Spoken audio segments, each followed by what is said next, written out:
오늘 우리 목자님께서 대표기도를 우리를 대신해서 해주실 때 이 기도를 주님 앞에 올려 드리셨는데, 이틀 전에 남북 정상회담 그리고 판문점 선언 참 놀라웠습니다. 구체적인 합의가 담겼지만 그러나 속지 말아야 할 것은 이것은 시작에 불과하고 실천되는 과정이 필요하고, 미국이 환경이 준비돼서 이런 일이 만들어졌어요. 아주 연약하고 외세의 부침 가운데 끊임없이 흔들리는 이 한반도의 역사적인 슬픈 상황들을 우리가 직시하고, 저는 적어도 다음 세대의 이 전쟁의 위험과 불안 가운데 이 땅을 넘겨주어서는 안 된다는 생각은 분명히 갖고 있고, 아마 그건 저만의 생각이 아니라 우리 모두의 생각일 겁니다. 그럼에도 불구하고 이것은 환상이 아니라 현실입니다. 주님께서 주권적으로 그 가운데 관여하셔서 세계 열강들도 다스리시고 만민 전체를 다스리는 주님께서 남북의 이 화합의 과정들, 그리고 종전을 선언하고 이후에 통일로 가는 모든 과정들을 주께서 온전히 인도해 주셔서 미래 세대가 자라는 이후의 100년의 상황, 주님께서 평화와 번영으로 준비케 하시는 초능력을 발휘하는 계기가 됐으면 좋겠다, 그런 생각을 갖습니다. 오늘은 초능력이란 말이 굉장히 많이 나올 겁니다. 양해해 주시기 바랍니다. 제가 이 초능력을 가져오게 된 한 비디오 클립이 있는데, 먼저 그 비디오를 보고 그리고는 말씀을 읽겠습니다. 비디오 보여주시겠습니까? 앞에 불 잠깐 꺼주셔도 괜찮겠습니다. 이번에 소개해드릴 뉴스를 알려드립니다. 지금 산파블로가 근처에서 무장 강도와 경찰 사이에 숨가쁜 추격전이 벌어지고 있는 중입니다.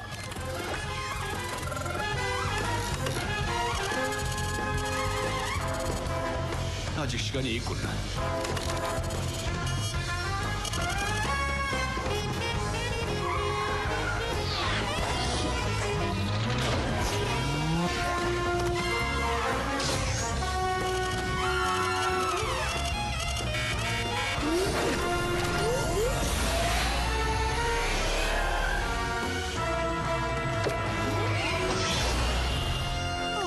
Mr. Incredible, Mr. 무슨 일이시죠? 내 고양이가 내려오질 않아요. 알겠습니다. 대신 저만치 가서 기다리세요. 위험합니다. 우리 고양이는 아주 순해요.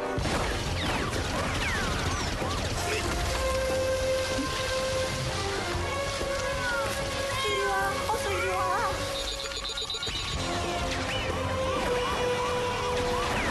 자, 어서 내려오너라. 어서 내려오란 말이야. 내가 받아줄게. 이제 됐다.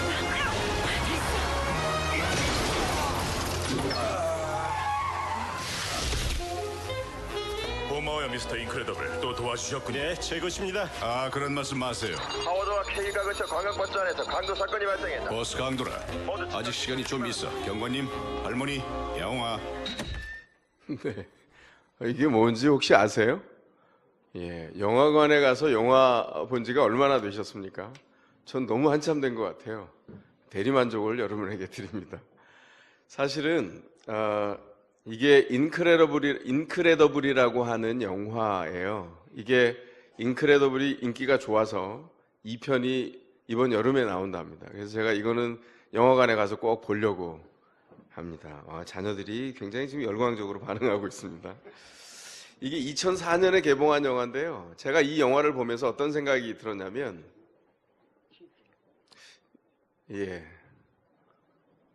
남북 정상회담 무슨 화면 보는 줄 알았습니다, 지금.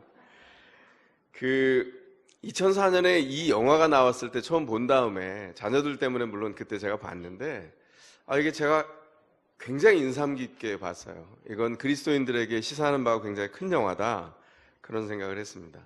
그러니까 인크레더블이 누구냐면 초능력자들이에요. 초능력자들이 존재할까? 이런 질문에 대해서 만화 영화적인 대답을 한 그런 영화입니다. 가족 영화인데요. 인크레더블 2가 나오기 전에 제가 이 영화가 어떤 내용을 담고 있는지 한번 떠올려 보겠습니다. 이 영화는 처음부터 어떤 생각을 가지고 시작하냐면, 전제가 이 세상에 인크레더블이 있다. 초능력자들이 분명히 존재하고 그들이 능력을 발휘해야 세상의 질서가 갖추어지고 평화가 온다.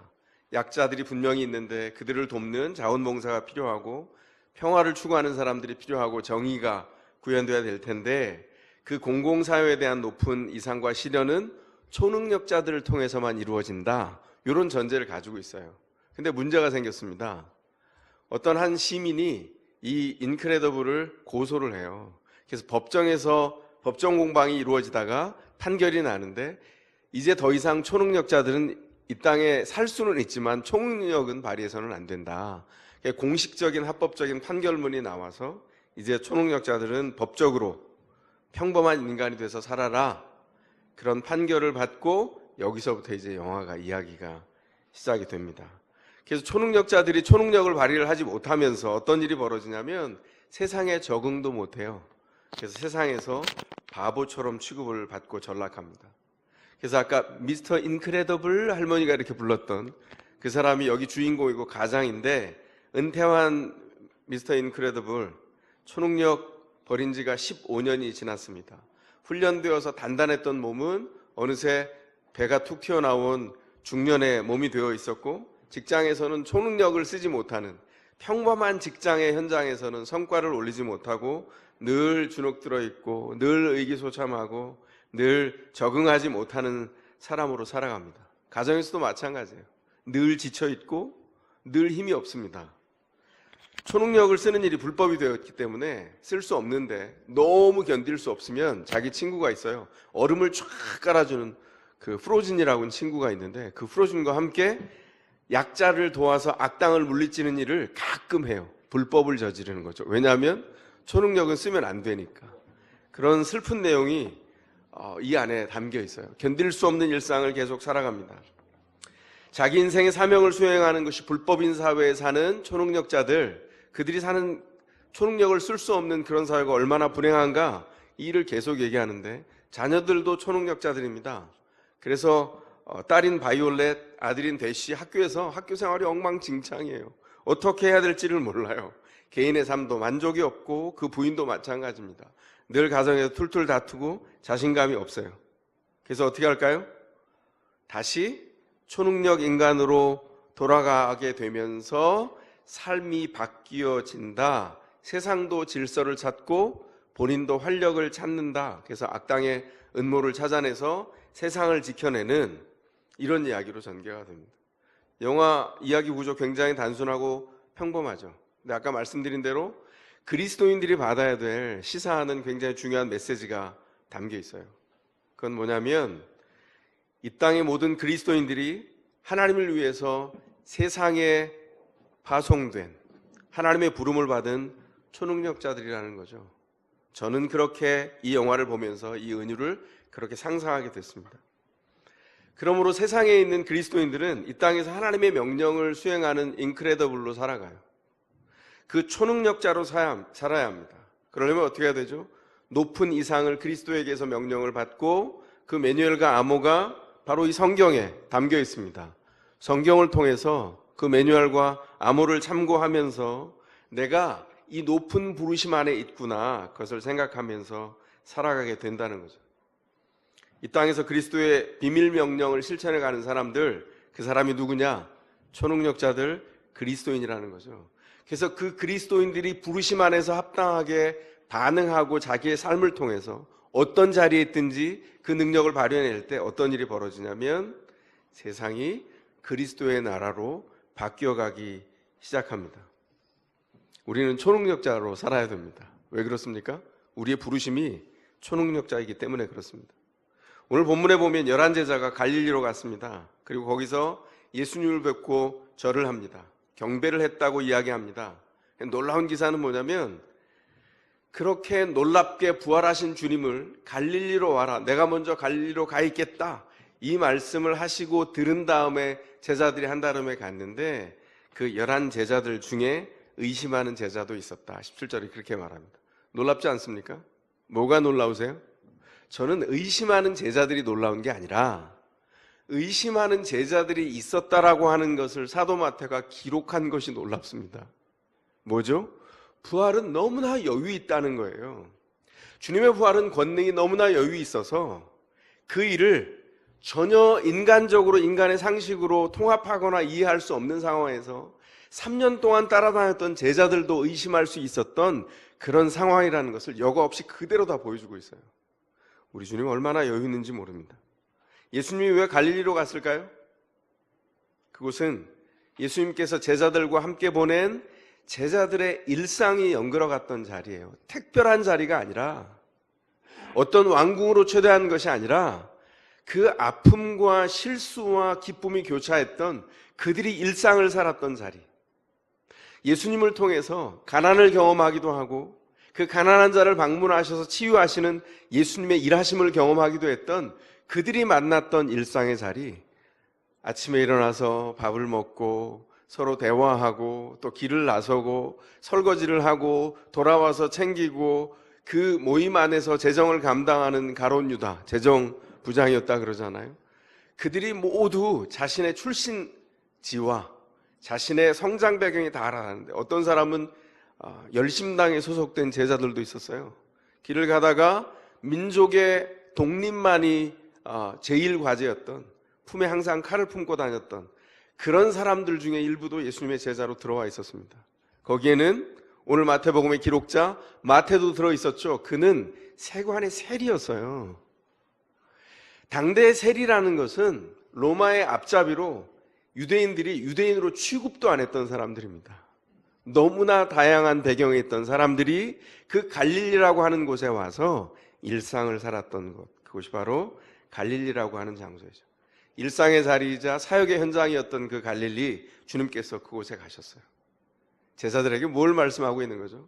너희가 처절하게 실패하고 그럼에도 불구하고 계속해서 자라고 또 넘어졌다가 자랐던 바로 이 자리가 너희를 제자로서 제자답게 하는 자리다, 이렇게 말씀합니다. 그 다음엔 뭘 하죠? 그 일상의 자리에서 힘을 내어서 또 다른 사람들을 그 일상의 자리로 들어가서 그들의 일상 안에서 하나님의 목적을 발견하여서 일상의 초점을 삼도록 하는, 일상의 목적이 분명히 있음을 발견하도록 하는 사역이 제자들의 이후의 사역이었다는 거죠. 제자들이 제자답게 회복되는 일은 예수 안에서 선포된 약속이 성취되면서 분명해집니다. 마태복음 1장이 맨 처음에 시작할 때 마태는 예수님을 누구로 소개했냐면, 더 큰 그림으로 보면 예수님이 이스라엘이라고 하는 큰 양떼의 목자가 되신다, 실패 없는 목자가 되신다는 것을 천명하셨죠. 그 목자의 증거가 뭐냐면 1장 23절에 뭐라고 얘기하죠? 예수님의 이름을 소개하는데 임마누엘이라고 소개합니다. 그 임마누엘이란 말이 God be with us, 하나님이 우리와 함께 하신다, 이런 뜻이에요. 목자가 되셔서, 목자는 양떼를 리모트 컨트롤로 조종하지 않죠. 그 현장에 있어서 앞서가며 양떼를 끌어요. 내가 너희의 삶의 현장, 일상의 현장에 함께 있을 거다 분명히 약속하셨습니다. 그리고 그 일이 이런저런 다른 언어와 사건이 겹치면서 계속되다가 이제 그 일이 하나님의 함께 하심으로 분명히 우리 가운데 성취되었다, 그것을 보여주는 장면이 어디에 나옵니까? 20절에 나옵니다. 내가 세상 끝날까지 항상 너희와 함께 있을 것이다. 우리 주님께서 하늘과 땅의 모든 권세를 받으신 다음에 주님께서 제자들을 세상에 파송하면서 선언한, 그 직전에 선언한 가장 중요한 약속이 뭐냐면 1장에서 약속되었던 임마누엘은 이제 너희가 가는 모든 곳에서 이루어질 거다, 성취한 것을 선언하신 거예요. 주님은 참 목자가 되셨습니다. 그리고 그 현장에 함께 있습니다. 어디예요? 우리가 일상을 사는 소소해 보이는, 아무도 주목하지 않을 것 같은 그 작은 현장, 그 현장에 주님께서 함께 주신다는 거죠. 이걸 우리 주님께서 친히 선언하신 말씀입니다. 약속은 영원히 성취됐어요. 이 영원한 성취를 통해서 주님의 권세와 통치하심이 드러나게 됩니다. 그 통치와 권세 어떻게 드러났을까요? 첫 번째로 예수 그리스도는 하늘과 땅의 모든 권세를 받으셨고 실제적으로 이 땅을 다스린다, 이 본문 안에서 그렇게 말씀하고 있습니다.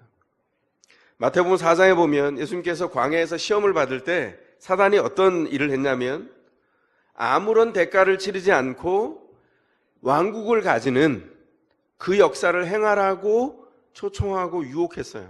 주님께서 말씀으로 거부했죠. 그리고 어떻게 하셨습니까? 끝끝내 그 빈 껍데기에 불과한 권세는 거절하시고 주님께서 하나님이 약속한 그 길을 걷고 걸어서 마태복음의 예언자들이 계속 약속했던 그 길을 하나하나 실천하시면서 십자가를 끝까지 순종으로 지시고 그 십자가의 수치를 참으사 부활의 영광을 우리 가운데 안겨주셨어요. 그 권능으로 그 권세를 성취해 가셨습니다. 죽음을 죽이셨습니다. 대가를 지불하셨어요. 그리고 부활로 우뚝 서셨습니다. 예수 그리스도의 부활의 권세가 인간에게 내려진 죽음이라고 하는 형벌을 완전히 끝장을 내버렸습니다. 부활은 뭐죠? 죽음을 죽인 사건입니다. 죽음을 죽인 사건. 이건 제 표현이 아니라 마이클 그린이라고 하는 3대 복음주의 신학자 중에 한 사람이 표현한 말인데요. 제가 30대 이분의 이 부활에 대한 통찰을 읽으면서 가슴이 반으로 갈라지는 줄 알았어요. 그래, 죽음을 죽인 거다. 부활은 부활의 권능 가운데 우리가 서 있습니다. 그게 복음입니다. 그 권세 가운데 우리를 세우셨어요. 그래서 죽음이 우리에게 주는 증상들, 질병과 마음의 어려움과 무거운 질고들을 한꺼번에 다 날려버릴 수 있도록 우리 가운데 평안으로 임하셨습니다. 그게 뭐라고요? 임마누엘의 영원한 약속이 성취된 거예요. 그 약속이 성취되어서 우리가 이 자리에 있다는 것입니다. 주님께서 그 생명을 영원한 것으로 바꾸어 주셔서 그 약속을 믿는 자마다 그 생명으로 번성할 거예요. 우리의 다음 세대가 믿음의 계승을 통하여 그렇게 성장할 겁니다. 예수님의 완전한 통치는 언제 이루어지냐면 주님의 재림 때에 이루어지죠. 완전히 하나님이 의도하신 통치는 재림 때까지 미루어 놓으셨습니다. 이유가 뭘까요? 하나님이 권능이 없어서일까요? 부활하셨는데도. 왜냐하면 부활하셔서 아직도 죄의 권세 가운데 주님을 따라오지 못하는 오고 오는 세대의 모든 사람들, 믿음 밖에 있는 사람들, 은총 밖에 있는 사람들에게 큰 가슴을 벌려서 사랑의 권세를 재림 때까지 사용하시면서 그분의 엄위하신 심판의 권한을 종말 때까지 밀어놓으셨어요. 뭐라고요? 사랑의 힘 때문입니다. 사랑의 권세 때문에 그분의 완벽한 통치를 미루어 놓으셨어요. 아니, 이런 악한 것을 완전히 제압하면 좋지 않습니까? 아니요, 그것을 허용한 이유도 우리를 생각하신 하나님의 사랑입니다. 끊임없이 주님의 복음을 가지고 그 인생의 문을 두드리시고 문을 열라고 하시고 인격적으로 기다리시고 그에게, 그 사람들에게 복음을 전해서 그가 주님의 복음으로 인하여 굴복할 수 있도록 기회를 주시는 거예요. 더샘물교회가 동탄에 왜 세워졌다고요? 이곳에 있는 하나님의 복음이 필요한 사람들에게 하나님의 품이 되도록 사랑의 품이 여기 있습니다, 그리스도 안에 있습니다 라고 하는 것을 보여주기 위해서 교회의 존재 목적이 여기 있습니다. 교회가 그래서 존재하는 것입니다. 그래서 통치를 확장시켜 가세요. 그래서 어떤 일이 있죠? 우리 안에는 고통이 있습니다. 어떤 겁니까? 하나님이 응답하셔서 모든 게 한꺼번에 일사천리로 짝짝 응답이 되어야 될 것 같은데 어떤 것은 빨리 응답되기도 하지만 대부분의 것은 더디게, 느리게 우리를 그 사랑을 조금 더 깊이 알아갈 수 있도록 기회를 주시고 은혜의 온도를 맞추어 주시고 그 현장 안에서 우리를 믿음 안에서 잘할 수 있도록 기회를 주신다는 것이죠. 이 통치가 섭리 가운데 우리에게 주어진 하나님의 선물입니다. 두 번째로, 그러면 예수님은 어떻게 통치를 행하실까요? 주님의 종말 때까지 남겨준 이 땅 안에서 주님은 어떻게 통치하실까요? 놀랍게도 주님은 예수님을 따라가는 제자들과 그 뒤에 따라오는 제자된 우리를 통해서 주님의 통치를 이 땅에 실현해 가기를 원하십니다. 오늘 본문이 뭐라고 말하죠? 그러므로 너희는 가서, 이렇게 말합니다. 그러므로 너희는 가서, 교회가 역사 속에서 교회사를 읽어보면 낯이 뜨거워질 만큼 어마어마한 실수들을 계속해서 범했습니다. 그게 범죄가 일어나다가 이제 더 이상 축대가 버티질 못하겠다. 그리고 새롭게 성경으로 개혁한 것이 종교개혁이에요. 그 중세 때 교회는 교회라고 말하기도 어려울 만큼 수치로 점철된 역사입니다. 그러나 종교개혁자들은 성경을 통해서 개혁했지만 그 남아있는 로만 캐톨릭 교회도 버리지 않았어요. 만약 그들이 돌아온다면 언젠가 합치기를 원했고 그것은 종교개혁의 지금까지 500년을 이어온 전통입니다. 중요한 건 뭐죠? 중대한 실수를 했음에도 불구하고 희망은 교회 안에만 있다는 것입니다. 그래서 우리가 고백합니다. 그래도 교회가 희망이다. 그래도 교회가 희망이 되려면 뭘 해야 될까요? 그 어려운 때, 교회의 축대가 무너지는 때에 성경으로 일어났던 마틴 루터와 같은, 존 칼빈과 같은, 찌빙글리와 같은 종교 개혁자들의 시대가 있었던 것처럼 우리 시대에 그리스도 앞에서 성경을 통하여 자신의 삶을 깨우고 주님 앞에 온전히 자신의 삶을 드리는 제자가 필요합니다. 그를 통해서 주님께서 교회가 희망이다, 부활을 목격한 그 사람들을 통하여 이 땅에 하나님의 권세를 전파할 수 있기 때문입니다. 주님께서 이 땅에 주님의 뜻을 실현하려면 어떻게 하라 그랬죠? 주님이 주기도문에서 우리에게 가르쳐 주셨습니다. 주님의 뜻이 하늘에서 이룬 것 같이 땅에서도 이루어지이다. 이 기도가 이제 교회가 제자들을 통하여서 이 땅에서 해야 되는 기도입니다. 그렇다면 우리 교회에게 주어진 중요한 한 가지 임무가 있습니다. 오직 한 가지입니다. 뭘까요? 그것은 바로 제자 삼는 것입니다. 오늘 본문 안에 보면 이렇게 돼 있습니다. 그러므로 19절 20절 그러므로 너희는 가서 모든 민족을 제자 삼아서 아버지와 아들과 성령의 이름으로 세례를 주고 너에게 명령한 모든 것을 그들에게 가르쳐 지키게 하라. 동사가 여러 번 나오는 것 같은데 요 19절 20절에 나오는 요 문장이 한 문장이에요. 문장의 동사가 하나밖에 없습니다. 뭘까요? 제자를 삼아라. 명령형입니다. 성경에 명령형이 나오면 그것을 지키지 않으면 이루어지지 않는다는 뜻이에요. 그건 반드시 지켜야 되는 것입니다. 이것을 지켜야 교회가 돼요. 오늘 문법적으로 보면 제자를 삼는 것만이 교회다 이렇게 말하고 있습니다. 그런데 어떻게 하라고요? 나머지 동사처럼 보이는 것들은 다 분사예요. 분사는 우리 문법에 없는 거기 때문에 낯선데요. 이건 동작을 표시하는데 그 동사에 나타난 것이 이루어지려면 이런 일들이 있어야 된다는 거예요. 뭐죠? 제자를 삼는데 너희는 가면서 너희가 가는 것을 보면 제자 삼는 명령이 이루어지는 것을 보게 될 것이고 세례를 주고 이렇게 되어 있는데 세례를 주면서 세례를 주는 것을 보면 그 동작이 나타날 때 너희가 제자 삼는 것이 드러나고 가르쳐 지키게 해라. 가르쳐 지키게 하면서 그 동작이 일어나고 있는 그 과정에 있는 교회를 보면서 제자가 일어나고 있는 것을 내가 보게 되겠다 이렇게 말씀하는 거예요. 제자 삼으라는 명령, 어떻게 모든 민족을 제자 삼으라고 우리에게 명령합니까? 우리의 일상이 얼마나 소소한데. 그런데 소소해 보이는 그 일상 속에서 모든 민족을 제자 삼는 그 일을 품고 사는 겁니다. 모든 사람이 모든 환경에 가 있을 수 없어요. 한 사람은 한 인생을 통해서 한 환경 안에서 대부분 삽니다. 하나님이 각양 은사를 주십니다. 필요와 관심과 부르심 안에서 그의 은사를 발현하여서 그게 대한민국이든지 아니면 선교사로 파송된 다른 땅이든지 어떤 곳에서든지 그 소소한 일상 안에서 하나님의 큰 뜻이 드러나도록 하나님 앞에 그 삶의 방향을 드리는 것, 그것이 주님 앞에서의 부르심에 응답하는 거예요. 일찍이 존경하는 오카는 목사님, 저는 이분을 한 교회의 원로 목사였다가 돌아가신 분으로 제가 거명하는 것이 아닌 것을 이해해 주시기 바랍니다. 그분은 한국교회의 지도자였어요. 오카는 목사님이 1980년에 강남교회를 개척하면서, 지금 이름이 바뀌었습니다마는, 그 강남교회를 개척하면서 그분이 가졌던 꿈이 있었어요. 그게 뭐냐면 제자 훈련을 하는 교회만이 참 교회다라고 하는 생각을 명제로 가지고 있었습니다. 그리고 제자 훈련을 하고자 했어요. 그래서 그 아드님은, 이분이 큰 교회를 이루었지만 그 아드님은 뭐라고 자신의 책에서 표현했냐면, 우리 아버지는 성도 30명을 데리고 목회를 하라고 했어도 그분들을 데리고 목숨을 걸고 목회하셨을 그런 분이다. 이렇게 아버지에 대해서 소회를 밝혔습니다. 제가 그 문장을 보면서요, 참 감사하다 그런 생각을 했어요. 근데 이분이 제자 훈련이 이루어지는 교회가 되려면 어떤 일이 있어야 되나를 설명하면서 광인론이라고 하는 제자 훈련 철학을 만들어냈습니다. 광인론은 미친 사람이란 뜻이에요.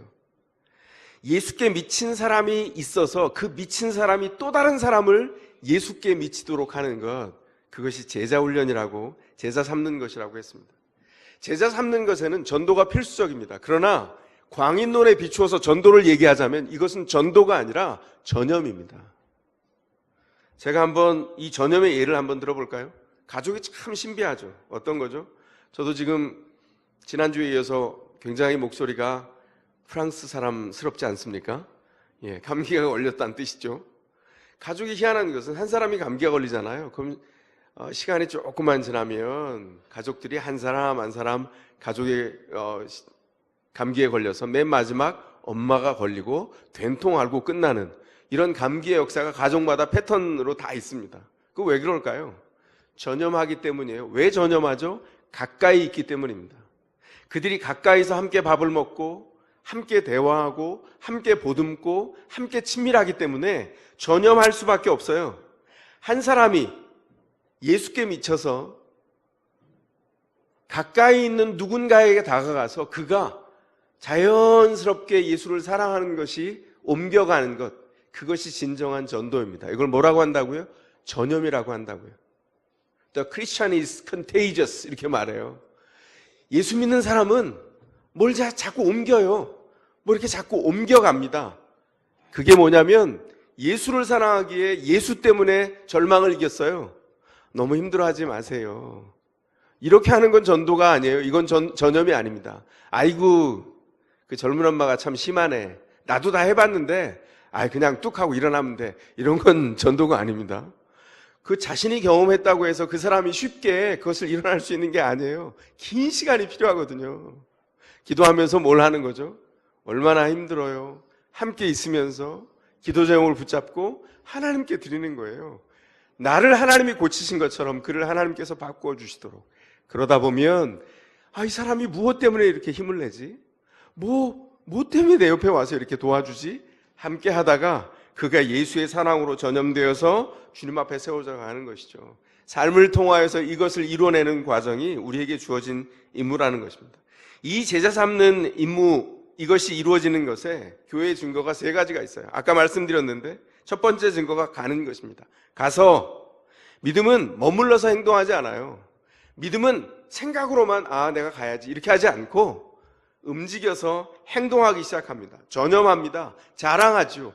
내가 자랑할 게 아무것도 없는데 자랑할 게 있다면 예수밖에 없어요. 나를 변화시키는 것이 예수님이고 바로 당신에게 주어질 선물도 예수님입니다. 그러므로 내가 가진 보물을 말합니다. 그것을 함께 나눕니다. 그리고 우리가 계속 움직일 수밖에 없어요. 움직여 가서 일을 함께 하는 거예요. 제가 오래전에 10년 채 안 됐는데 꽤 됐네요. 그래도 제가 2009년도에 김탁환이라는 소설가에 빠진 적이 있어요. 그래서 그때까지 나온 그 소설가의 책을 다 읽었습니다. 그래서 그 사람이 뭘 말하려는지가 이제 다 들어왔어요. 근데 제가 가만히 보니까 팬클럽이 무슨 모인대요. 그래서 사인회와 북토론, 저자와의 만남 이런 게 있는데 이 사람이 그때 마지막 쓴 책이 노소와 갑이라고 하는 고종 때의 가상의 인물을 바리스타를 설정해 놓고 그 바리스타가 고종과 사랑에 빠지는 무대도 국제적이에요. 막 헤이그에 갔다가 저기 막 로스앤젤레스 쪽 샌프란시스코에 갔다가 이러는 굉장히 짧은 책인데 마지막에 아주 호로록 쓴 책이 있어요. 그래서 고종이 커피를 마셨다는, 가베를 마셨다는 덕수궁의 정관헌이라고 하는 새로운 신식가옥이 있어요. 지금 우리가 보면 한옥이지만 그 당대엔 신식가옥인데 거기서 외국 관원들을 모셔다가 접대를 하고 커피를 마셨대요. 아들 순종하고 매일 아침 그 정관원에 나가서 커피를 마셨답니다. 가베차를. 그래서 거기서 모인대요. 인터넷에 제가 그냥 이런 건 난 돼본 적이 없는데 그리고 신청을 했어요. 덜컥 됐습니다. 제가. 그래서 제가 밤중에 거길 갔어요. 지하철을 타고. 정관원에 갔는데 빼곡히 사람이 들어찼는데 저자가 질문을 받습니다. 책을 읽으면서 뭘 느꼈어요? 질문을 하고 질문을 받는데 제가 2번 놀랐어요. 첫 번째 놀란 게 뭐냐면 죄송합니다. 제 느낌입니다. 김탁환 소설가의 저자와의 만남을 하려면 책을 읽고 와야 되잖아요. 거기 온 사람 중에 그 소설가의 책을 제대로 읽은 사람이 거의 없다고 생각이 돼서 질문이 너무 말도 안 되는 질문을 하는 거예요. 그래서 제가 저자라면 정말 말도 안 되는 질문을 하네. 이러고 실망할 것 같은데 제가 이렇게 얼굴을 봤는데 너무 태연합니다. 그래서 제가 느꼈죠. 아, 여러 번 경험했구나. 그리고 대답이 그냥 지나갔어요. 근데 두 번째 놀란 게 있어요. 그 사람이 저자와의 만남의 끝 무렵에 이렇게 말했습니다. 소설가란, 자신의 소설가 된 소설가론을 펼치는데 이렇게 얘기해요. 소설가란 저기 울고 있는 사람이 있을 때 그에게로 걸어가 거기 함께 웅크리고 앉아 울어주는 사람입니다. 아, 근데 망치로 한 대 맞는 줄 알았어요. 그건 교회의 모습이에요. 신자가 할 일입니다. 그래서 제가 아, 그렇구나. 가는 것이 중요하구나. 소설가도 가는데 오늘날 교회의 제자의 모습은 어떨까요? 소설가보다는 높은 부르심을 받지 않았습니까? 그렇다면 그곳에 제자로서 누군가에게 가는 움직임, 그것은 주님께서 우리에게 주신 교회된 증거입니다. 그 두 번째 증거는 세례를 주는 것입니다. 세례의 특징이 뭐죠? 예수와 함께 죽고 예수와 함께 살아났다는 고백입니다. 근데 이것은 예수를 통해서 구원받았다라고 하는 그림 언어가 들어있어요. 세례에는. 저희 장로교 전통에는 이렇게 스프링클 하죠. 이렇게 물을 떠서 머리에 이렇게 대줍니다. 저는 사실은 가능하다면 그 그림의 생생한 그림은 물속에 들어갔다가 나오는 그 그림을 재현했으면 좋겠어요. 근데 우리 환경이 그렇게 되지 않기 때문에 그 머리에 물을 뿌리는 그때에 우리 모두가 상상해야 할 것은 물에 들어갔다가 나오는 것이죠. 사도 바울이 고린도전서에서 이야기한 얘기입니다. 뭐죠? 이스라엘이 다 애굽에서 나와서 홍해를 지나 바다에 들어갔다가 나오면서 구원을 입었다는 거예요. 문제는 그들이 그 구원이 무엇인지를 몰랐다는 거죠. 그래서 우리에게 얘기합니다. 예수와 함께 바다에 들어가 그 죄의 바다에서 죽고 예수가 부활할 때 우리가 다시 한번 살아났다. 그것을 고백하는 것이 세례의 증표입니다. 그래서 그 일을 통해서 우리에게 뭘 알려주십니까? 이 일이, 구원이 그냥 일어난 것이 아니라 성부와 성자와 성녀의 놀라운 사역을 통해서 그 권세를 인하여서 우리 가운데 일어났다. 이거를 제대로 알려면 뭘 해야 되냐면 삼공부의 작은 목자 훈련 지금은 이제 안 받습니다. 진행 중이고 올 가을 학기에 시작되면 생명의 삶을 들으시면 요 삼위일체 하나님이 어떻게 역사했는지를 조금 더 자세히 들을 수가 있습니다. 그 권세를 인해서 예수와 함께 죄가 죽었고 예수와 함께 놀랍도록 우리의 생명이 영원한 생명으로 살아났다. 그것을 알려주는 분기점이 세례입니다. 그래서 목장이 중요해요. 목장 안에 VIP들이 옵니다. 새로운 분들이 오셔서 그분들이 믿음이 무엇인지를 알아가고 마치 가족 중에 어린아이 하나가 태어나면 온 가족이 그 아이를 보려고 별 생각을 다 하죠. 야, 오늘 날씨가 좋은데 집에 한번 오지 않으련? 부모님들이 그러지 않습니까? 자녀들은 귀찮아하는데 속지 마십시오. 여러분 때문이 아니라 여러분 품에 준 그 자녀가 너무 이뻐서 자녀를 보고 싶어서 할아버지 할머니가 그렇게 초청하는 거예요. 왜 그렇죠? 이 어린아이가 태어나서 활동하고 생동하면 생명이 움직이는 것을 느껴요. 자신이 성장한 그 시간들, 그리고 새롭게 태어난 이 아이가 인생의 실수를 범하지 않고 덧떠렷하게 발걸음을 걸어갔으면 하는 이 마음이 그 잠재의식 가운데 자녀에게 쏠리는 겁니다. 눈이 떠지고 와, 탄성이 올라가죠. 짜짜짜 이러는데 그게 무슨 말이에요? 말도 아닌데 무슨 말인지도 몰라. 때로는 엄마도 모르는데 그러면 막 박수를 치죠. 야, 얘가 말을 한다. 발음도 아주 명랑하네. 뭐 이러면서 얘기를 합니다. 왜 그렇습니까? 새로 태어난 아이와 그 성장에 기대가 있기 때문이에요. 목장 안에서 새로운 사람이 들어와서 그가 성장하고 자라는 것이 기쁨이 됩니다. 근데 그것이 기쁨이 되려면 우리가 알아야 되는 게 뭐죠? 목장 안에서 한 일원인 우리가 분투하며 성장해 가야 돼요. 그 성장을 통해서 기쁨이 있다는 것을 발견하기 시작합니다. 예수가 있기에 기쁨이 있는 거예요. 예수 때문에 성장하는 겁니다. 예수 때문에 내 틀린 생각을 내려놓을 수가 있고 하나님께서 나를 붙잡게 하신 새로운 생각으로 옮겨갈 수가 있는 거죠. 그래서 목장 안에서 신자의 기쁨을 발견하고 성장해가는 것이 얼마나 중요한지 모릅니다. 그래서 목장을 통해서 대화하는 동안 우리가 함께 공유하는 큰 재산이 있어요. 그게 뭘까요? 세상을 기대어서 사는 것은 어리석은 일입니다. 하나님을 의지해서 사는 것이 참 주님께서 우리에게 주신 의미 있는 삶입니다. 이런 공유함을 가지고 목장 모임을 떠나게 되죠. 교회가 교회된 증거입니다. 예수를 인하여 살도록 도와주는 것. 그리고 제자 삼는 교회된 세 번째 임무가 있습니다. 그게 뭐냐면 가르쳐 지키게 하는 것입니다. 무엇을 가르칠까요? 옛날에 살았던 삶의 방식과 지금의 삶의 방식이 다르다는 것을 가르쳐 주는 것이죠. 우리가 성경 공부를 하면서 그 성경 공부를 삶 공부라고 이름 붙인 이유가 여기 있어요. 교회가 성경 공부를 할 때 그 목적은 성경 박사를 만들기 위한 게 아니에요. 그거 제가 압니다. 아니요, 그런 거는 알면 좋지만 몰라도 괜찮아요. 중요한 건 뭐죠? 성경을 통해서 하나님의 놀라운 구원의 일하심이 어떻게 드러났는지를 생생하게 삶을 통해서 알고 우리의 삶의 방식이 바뀌었다라고 하는 것을 경험해 가는 거죠. 우리의 삶의 방식은 그리스도 안에 들어와서 바뀌었습니다. 전혀 다른 삶을 삽니다. 그게 주님께서 우리에게 주신 인도하심이에요. 그래서 어떻게 하죠? 주님께서 우리에게 명령하시고 초능력을 가지고 그 초능력을 우리를 통해서 다른 사람들을 초능력자로 안내해가는 그 일을 우리 가운데 가르쳐 지키게 하면서 전승해 가도록 하신 거죠. 세상이 보기에는요, 초능력자들 늘 위험하고 정말 볼품없기 짝이 없습니다. 왜냐하면 세상의 방식으로 살아가는데도 그렇게 살아가지 않고 세상에 속해 있지만 더 희생하고 더 이해하고 더 봉사하기 때문에. 그런데 우리 믿음의 선배들을 한번 볼까요? 그 세상을 부활의 복음으로 살았던 믿음의 선배들, 초능력자를 제가 잠깐 소개하겠습니다. 세상 사람들이 다 외면했던 나병 환자 시몬의 집에 들어가서 식사했던, 마태가 기록했었죠. 그 예수님처럼 나병 환자를 전도하기 위해서 자신에게 나병을 달라고 간절히 기도했던 사람이 있어요. 그 나미엔이라는 사람, 결국 주님께서 그 기도에 응답하셔서 나병에 걸려서 그 안에 들어가서 나병에 걸리게 해주셔서 감사합니다 기도하면서 그들을 치유했습니다. 그리고 그리스도를 자랑하면서 살았어요. 1948년 여순반란 사건 때 두 아들을 죽인 빨치산들이 있었어요. 동인 누구죠?